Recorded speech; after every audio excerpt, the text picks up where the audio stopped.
and she's on the STA board. She's also a city council person, and so a couple different people had asked me if we could get somebody to talk about the STA, and I said, sure, we can always do that. And she, I got earlier in the week, said, get a hold of her. So Candace has been here before. She's the rep for the northwest part of Spokane. So we got a camera here. Is that okay? I love it. Okay. And again, that's kind of a rule for any speakers like that, which is as long as it's okay with the speaker, that's the rules in this group. So why don't we get started? This is Candace, and what it is, there will be a ballot issue. It's what, April 28th? It's the 20th. 20th, close enough. All right. No, it is the 20th. Oh, it is the 28th. Oh, it is the 20th. Okay. Maybe that's what I'm voting. And so we'll have Candace here and talk about what the request is. I have to leave usually about like 10 to or whatever, how long the questions go. I have to leave right at 8 because I'm trying to ask for another $600,000 from somebody, so I got to get my report done. Say please. Please, yes. Hello and good morning, everyone. I have some literature here I'll pass out, and then I have my cards if you ever need to reach me. This has my phone number on it, but I brought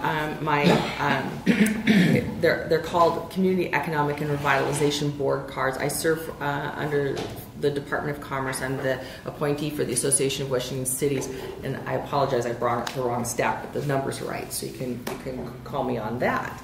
So welcome everyone. Thanks for getting up so early on a Friday morning. I really appreciate it.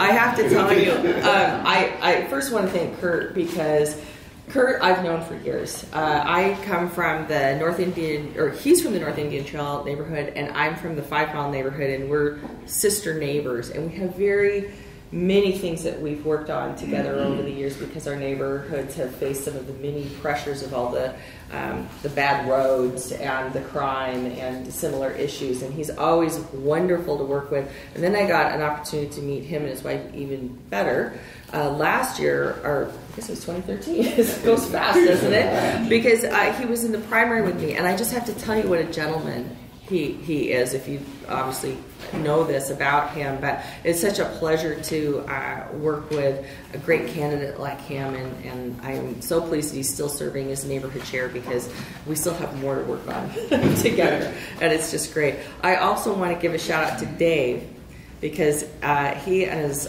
waffle, can I call it a waffle store? Waffle store. I know, but I call it a waffle store, right? If you need a waffle, because he has carried on the legacy of my father at that location on Monroe, and our family, my dad, Evan Armstrong, and my mom, Joyce, and my brother, and I all started the very first taco time in Spokane at that location in 1966. And there was no Mexican food in Spokane at that time.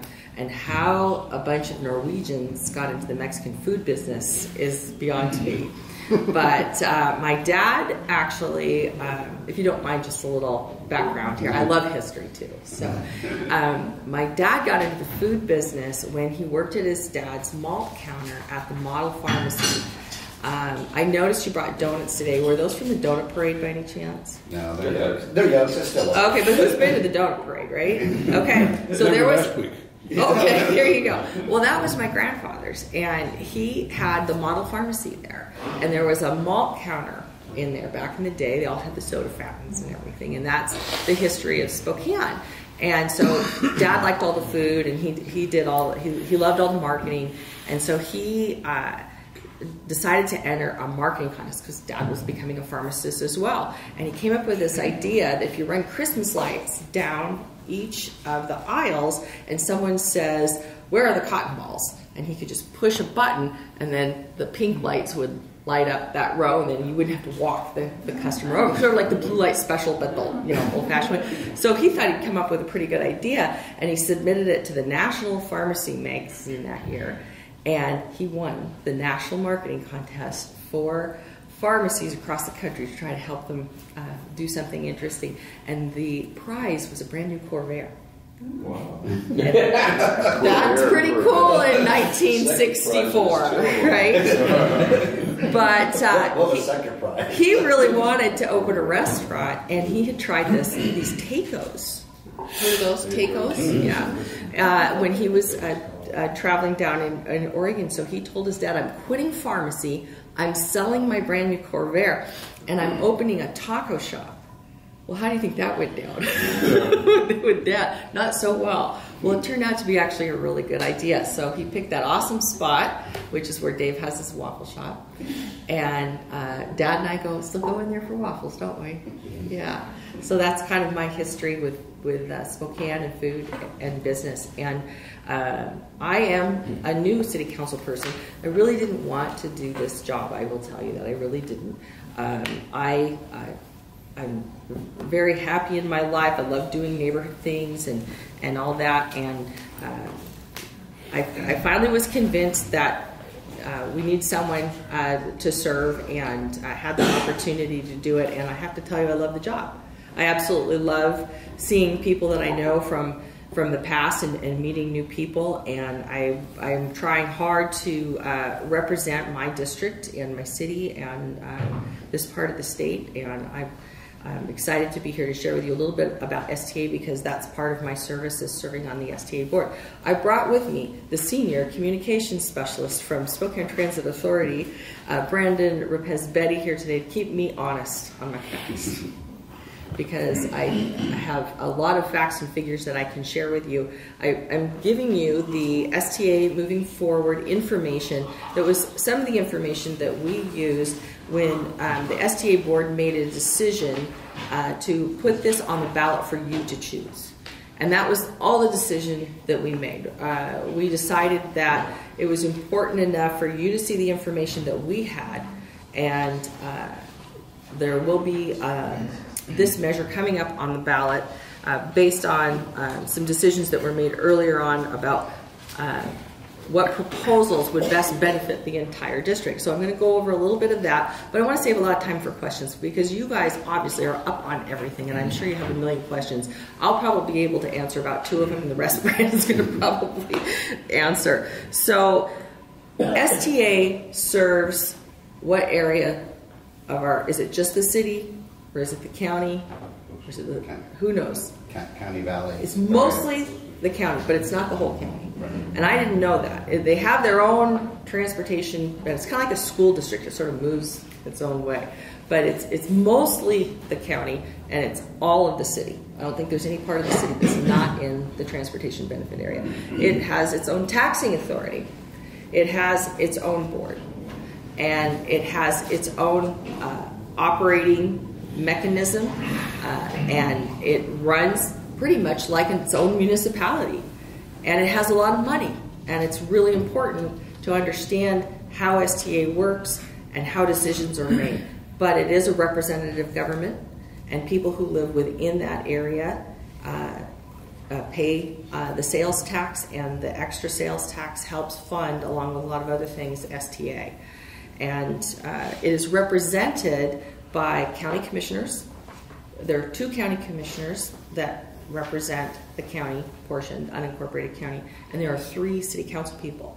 At Spokane, it has been Mike Allen and myself, and Amber Waldorf was the chair. And now Tom Truelove, who is the mayor of Cheney, is now the chair, because that changes every year. And Karen Stratton is coming on, because we take turns going on and off the STA board.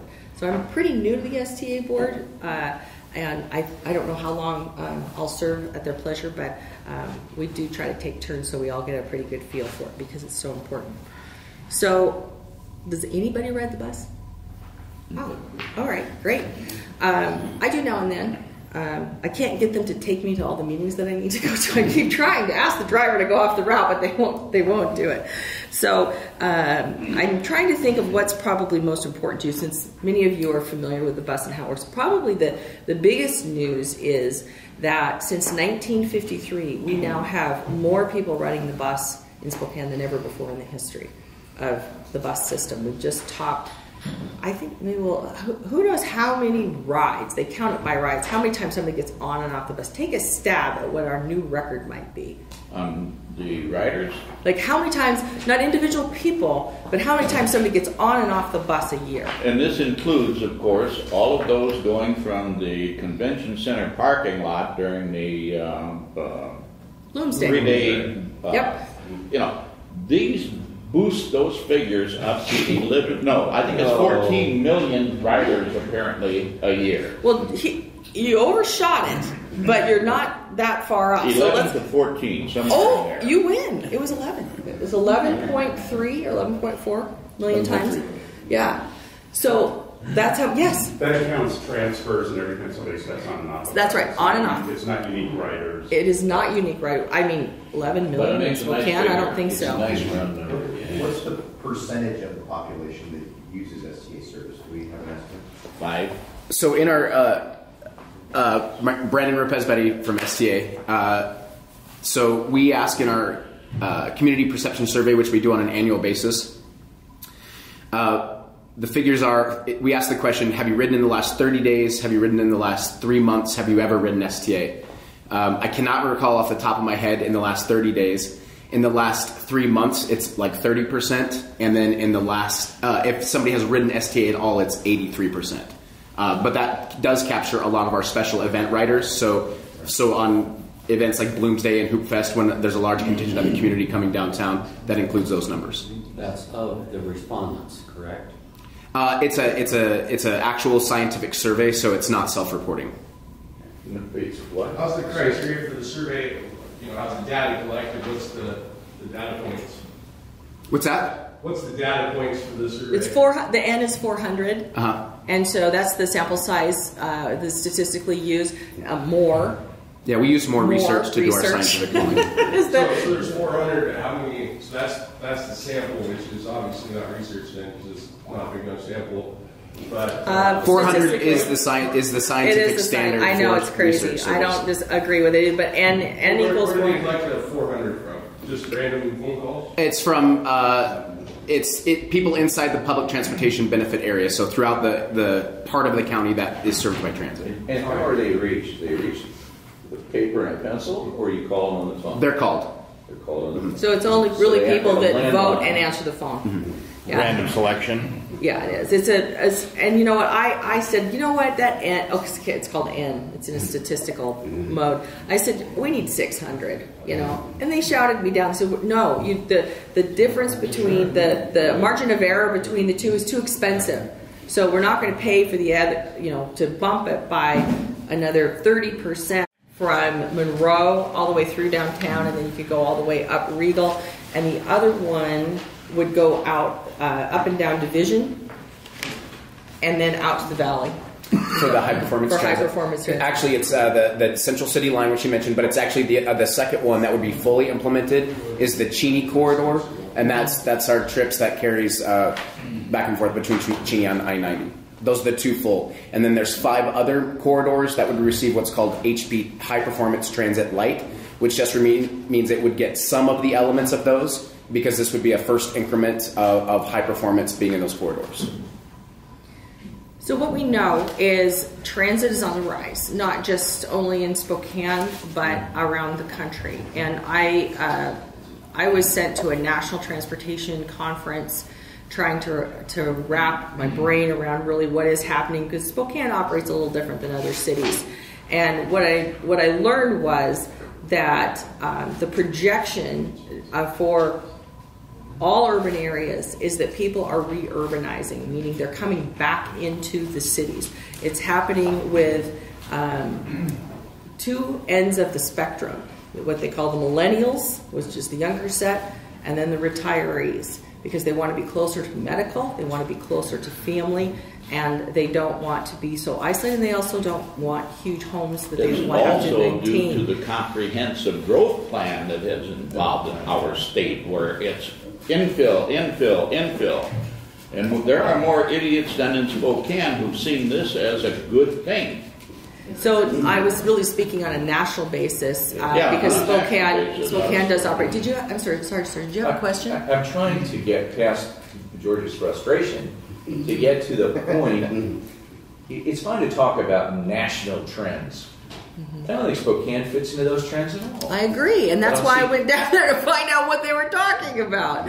But So you see, STA believes. I'm convinced that STA. Now this is a direct attack on your organization. I see STA like every other transit agency interested in growing the organization. And money.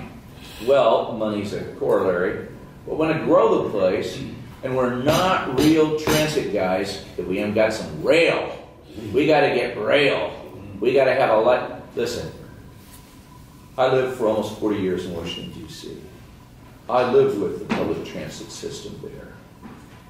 It all began to focus on rail once that system was up and operating. And I was stunned. Stunned, I tell you. Stunned. Can I ask a To quick learn question? Oh, I'm that sorry. the transit system didn't seem to have a capital budget. That every time a train broke down, they whipped out the begging bowl and went to the federal government looking for money because nobody budgeted for this. Can you imagine that trains break down? It's like Bertha. Bertha breaks down. Nobody ever thought, God, what will we do? I am so sorry. I didn't get to introduce myself to you. You are? You're Candace Mumm. You forgot to mention that when you started to speak. My name's Bert Lomax. Hi, Bert. It's great to meet you. I had the pleasure of being introduced by him, but yes, Who I kept am. calling you Candace? You have a whole name. So, if the group would rather go to question and answer at this time, I certainly can. Or if I can continue with my presentation. What would the group prefer? I'd like a brief overview of not just the Central City line. And of course, I've heard that before because Sue Meyer talked to my Ponderosa Republican Women. But I didn't get the other 27 points that the levy is going for. So That's great. I would love to address that to the best I can. And I want to be mindful of everyone's questions, Bert. I want to make sure that everyone gets their question in, but I want to make sure you get the information that came for this morning as well. So we have about 10 or 13 minutes. Is that? Okay. So I can read you the brochure a little bit more, but I thought maybe what might be more important for you is to understand sort of the process, how we came to this proposal that you will be voting on. Because I'm on the Planning and Development Committee with Al French and Shelley O'Quinn and Ed Pace from the Valley. And we looked at the whole spectrum of the maximum amount of taxing authority that the area does and then the minimum amount, and had a public outreach with the community, several public outreaches, to try to get a sense for what the public was interested in, what the voters were interested in, what the users were interested in expansion or restriction or changes where this was made based on feedback throughout this very long process. I think it's a 6-year process in terms of evaluating the system and what the needs are. So it wasn't done just by one survey asking 400 people. And what we heard back was the amount of taxing authority to fund what people wanted was narrowing down somewhere between 2 and 4%. That was the additional tax that people could be voting on for sales tax, not property tax, sales tax. That was where they were comfortable in receiving the value that they wanted for these. We also took feedback on, did they want more park-in rides, more commuter type, where people would come in from Stevens County and create a big park and ride out north, which I would love because that's my district and we have a lot of traffic out there. But it was no, they really wanted more of these, what I guess I call core values, where there already is a lot of pressure on our streets, where there already is a lot of high traffic.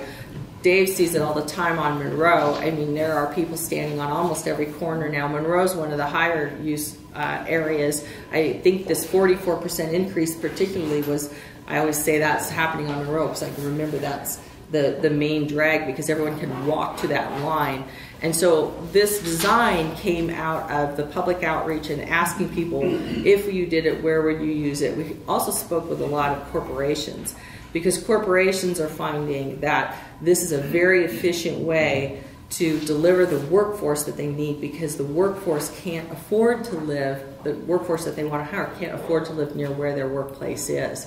And so they offer for a discount, or sometimes they will purchase the $45 a month pass as a benefit to their employees. And when I was on at that conference, that's what I learned, was that corporations are now making their decisions of where to move into communities based on where the transit lines are, how efficient it's running, and what their cash flow model looks like, and what the future plans are for that transit. And we hear that over and over. The first question they ask is, where is the transit?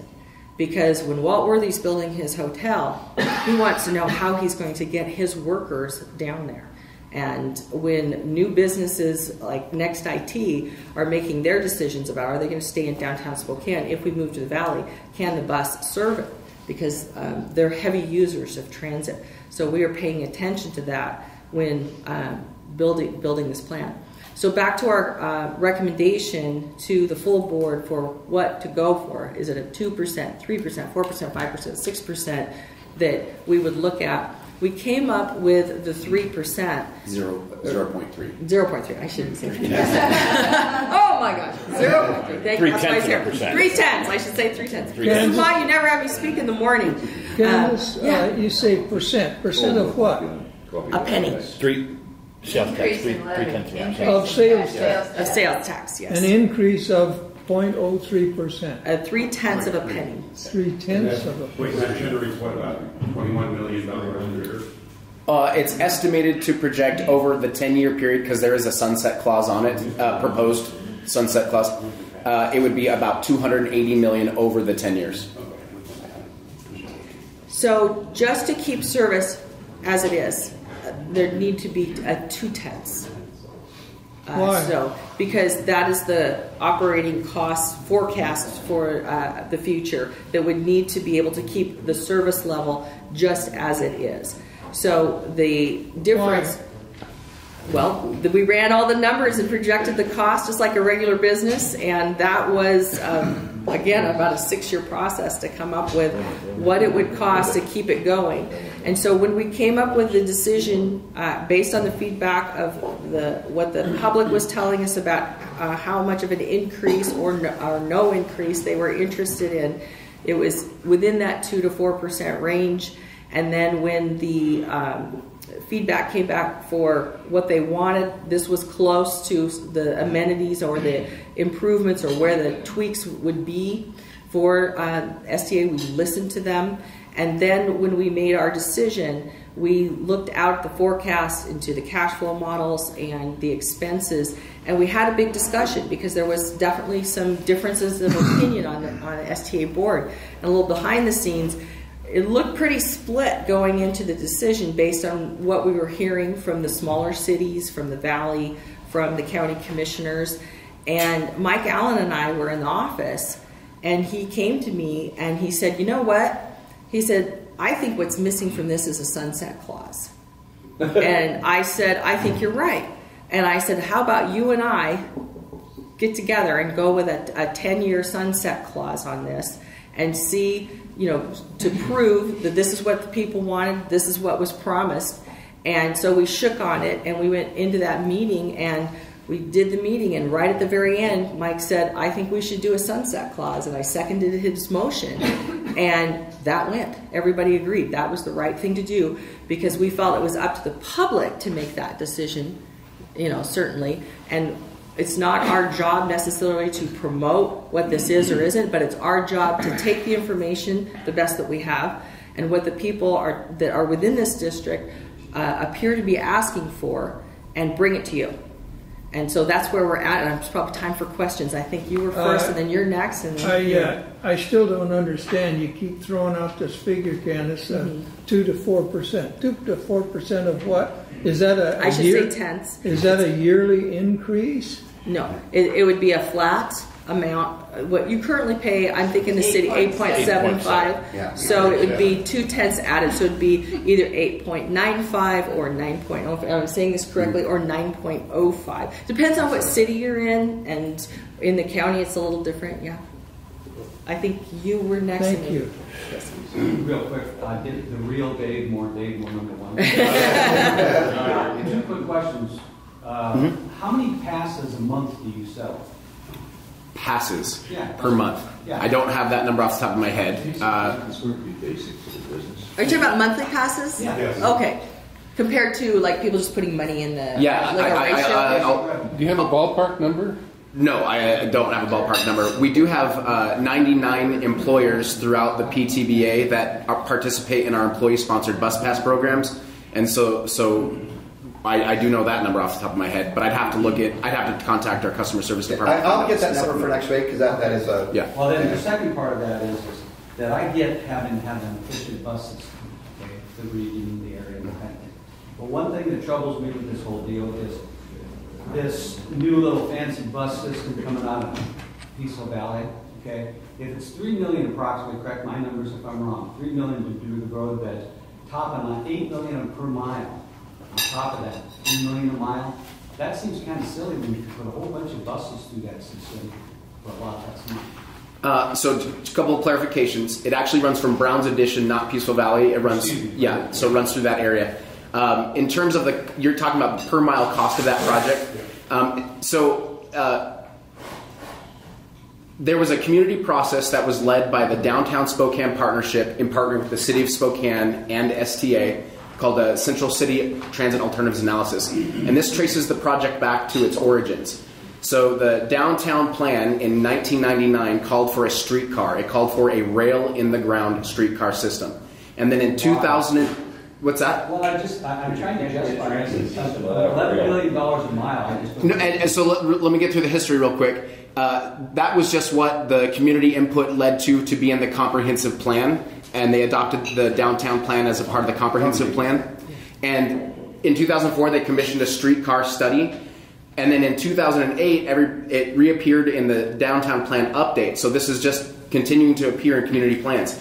STA finally came along and said, it's not right to choose the mode before you've determined anything else about the project. You have to identify the needs and everything else for the corridor.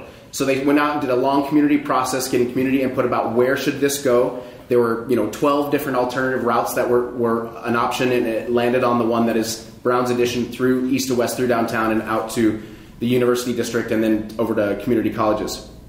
But when it came to picking a mode, it was very clear from the onset that rail in the ground was way too expensive of an option for Spokane, and there was not a lot of support for it.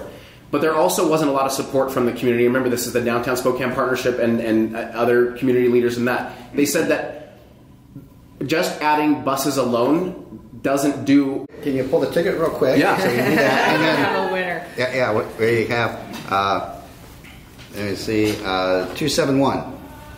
What is it? 271. Everyone says they won. Yeah. Okay, I apologize. Someone help me with the order because I lost the order. I think you were next, and then we'll go from there. So you were talking. My name's Scott Cassell. I'm Hi, just Scott. a citizen. You were talking about a 0.3% sales tax increase, and then you said you were talking about 0.2% that was going to cover just ongoing operations, continued operations at the current level.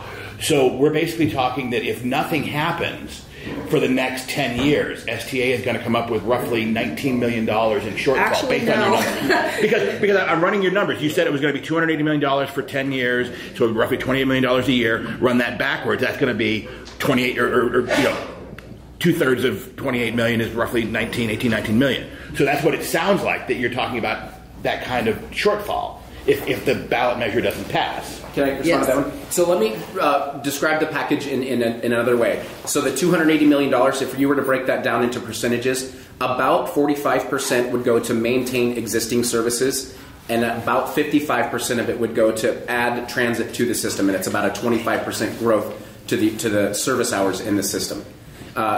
So I think where you're going with this is, in the reject scenario, if voters say that they don't want this, the current level of service can be maintained through 2016, but by 2017, the STA Board of Directors could consider service reductions because there won't be enough money to maintain the current system. Well, Okay, so one of the problems we have with all of the stuff you guys are doing in terms of money is I can't get my head around the idea that these things have been developed over a course of 6 years or 8 years or the last century.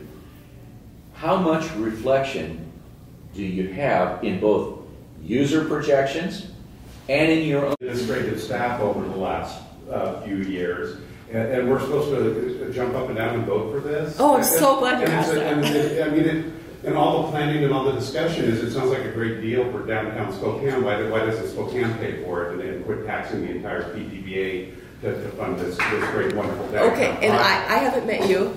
Michael. Hi, Mike. Nice to meet you. So you may have heard exactly what he said. And I have to tell you, somebody monkeyed with those numbers.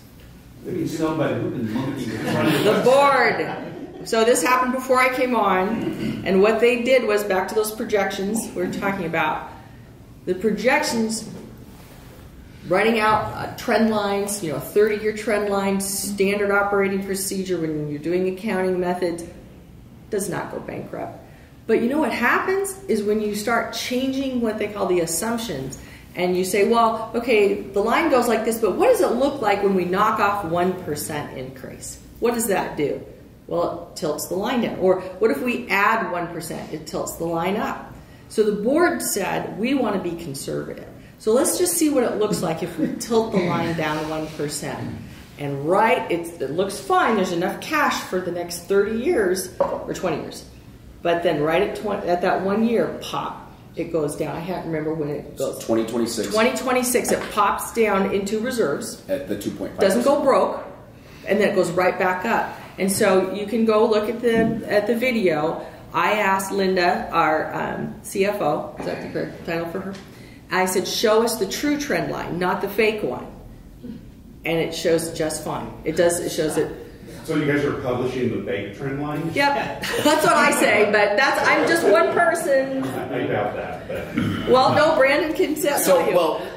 Well, the board chose to choose a conservative line at 2.5%, but the 20-year average is actually closer to 3%. But what we saw with the recession is projections are projections, and sometimes you just don't know what's going to happen.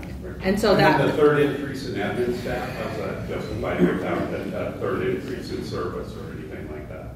I don't have an answer for that. Okay. But we are very aware that our expenses were increasing at a rapid rate, and we are very mindful. I have to tell you, there's a lot of great people on the STA board from small cities, Valley County, and people who deal with these kinds of budgets all the time, all the other elected officials, and they are watching this very closely. We talk about it a lot. We ask a lot of hard questions. Please do come to our committee meetings. That's where a lot of these questions are the operations. The reason I can't answer that question, sir, is because I am actually not on the operations committee that drills down on that. I'm more on the planning and development side, and I'm happy to get you the information. How does one get on the operations committee? Pardon? How does somebody get on the operations committee? You need to be an elected official, but you can attend any of the meetings that are public at STA. They are all open to citizens. Absolutely. Actually join the operations. There is a citizens advisory group, but the way STA is built, you have to be an elected official to be on the board subcommittee. Who is next? Stephanie or? I'm sorry. I guess Stephanie, go ahead and then. Okay, as I understand it, STA as a taxing authority has the ability to collect up to 0.9%. That's right. Of the sales tax. Currently, they're collecting 0.6. So this takes them up to the max. But I know, was there a question, I think, whether they wanted to collect 0.2% or 0.3%, and that 0.2% actually funded the projects for a longer period of time than the 0.3%, because the 0.3% adds the light rail, or the city line. You're real close, but I think that question may have been answered that the 2% is the maintenance level for what we currently serve. It's no expansion. It's in general. And if I may, what the board considered was, if you only go out at the 0.2 level, we would only be asking for an increase to maintain service. So asking for more taxes without getting anything new. The 0.3, so adding the additional 10th, adds quite a few extra projects, not just the Central City line. 28. There are 28 projects total. But the Central City line, STA wanted it because we get all this free government money, federal money, to add to it, the Tiger funds, like $75 million.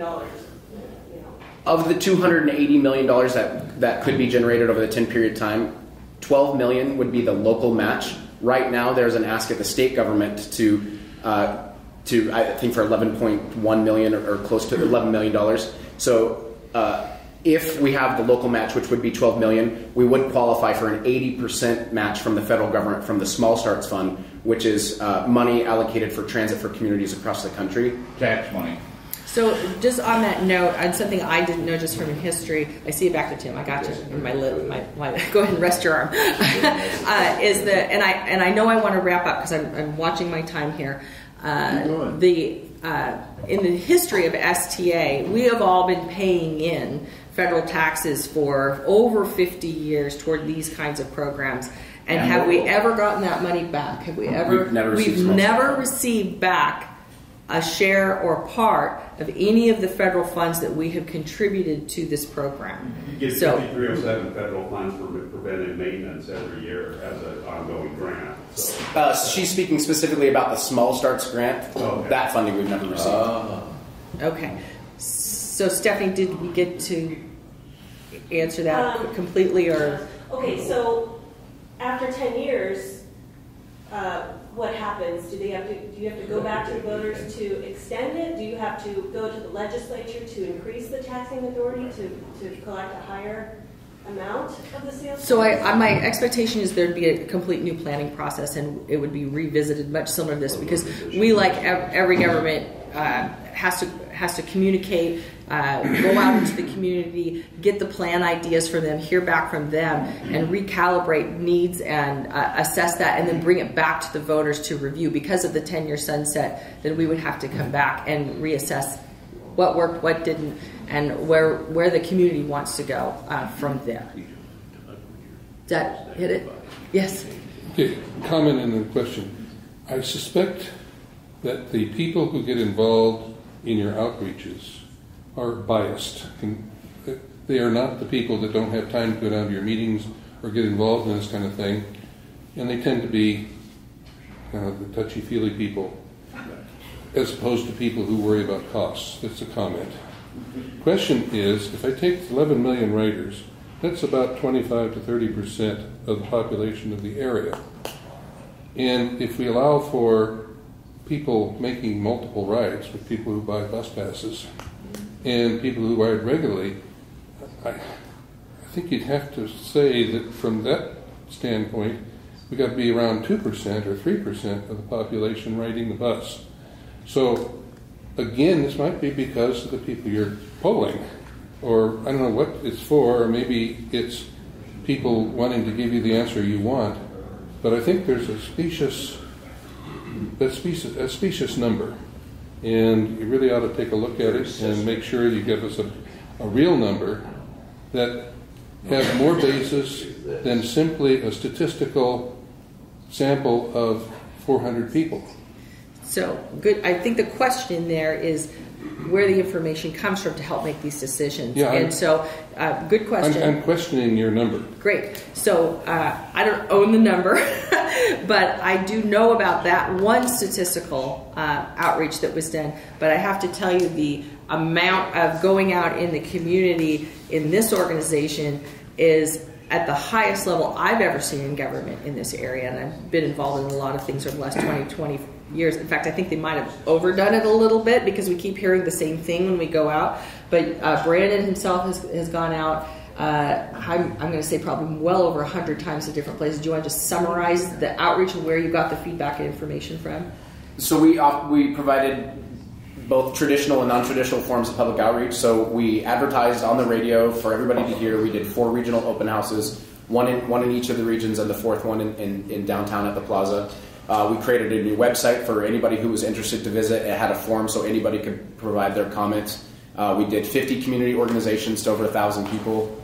So all in all, there were about we think about 8,600 touches with public. Okay, if I don't have time to go through those things. I ignore those telephone things and I ignore the things in the paper, and I think most people do because STA is just a small part of whatever kinds of problems I face every day.